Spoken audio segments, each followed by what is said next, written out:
welcome to Courtship Matters with Emike. Now, on this program, we talk about everything courtship and the life before marriage. On this very first episode, we are going to be talking about why must we court? Now, as a premarital counselor, a lot of people ask the question, must we court? I'm a believer. I've prayed to God and I'm convinced that God has showed me my spouse. Why must I court? Why should I go through a few months or a year of period waiting because I want to marry someone? The truth is, you mustn't court. I think that this is a personal thing. But as a premarital counselor, I encourage premarital couples to have a period where they want to know each other. From the moment where you decide that you want to marry someone or you want to move your relationship to a higher level of commitment, you should allow a space of time to before the wedding. Now, that space of time you allow before the wedding is courtship. Some churches or some people believe that it has to be a minimum of 2 years, a minimum of 6 months, or 1 year.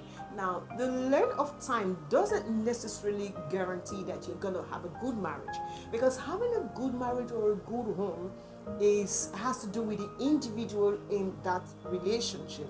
I have seen a marriage that they had a courtship for only 6 months and it's 12 years and the couple is still together. Yet I have seen a couple who were together unmarried.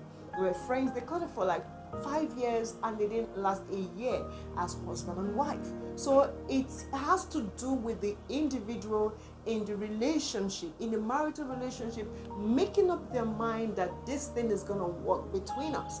So the length of time has nothing to do with whether you have a good marriage or not. However, it is strongly advised that you allow a time of knowing each other. You want to know who the families of your intending partners are.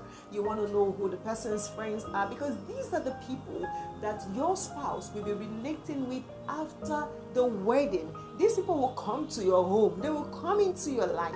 So it is best that you know them before you get married, before you tie them up.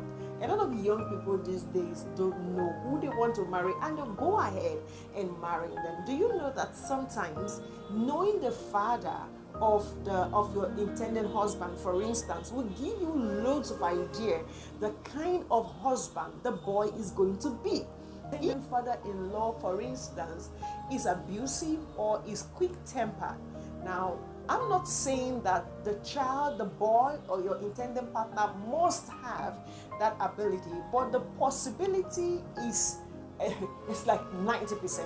So you want to know who your intending in-laws are. Again, courtship is a period where you want to understand the union of marriage. Now, many people get married these days without understanding what marriage is. It's more than a feeling. It's more than two people coming together because they want to have children. It's more than two people who are over 30 who feel they're getting old coming together just because they want to have sex or because they're looking for companionship. I believe that marriage is an institution created by God, is a ministry. So you mustn't take it lightly when you're about to get married. You must understand marriage from God's perspective before you go into it. These days we have the divorce rate increasing because loads of young people are getting married without understanding what the union of marriage really means. And all of this is what you get to understand in the face of courtship. Now, in our next episode, we're going to be talking about some of the mistakes people make when they're courting. For now, bye.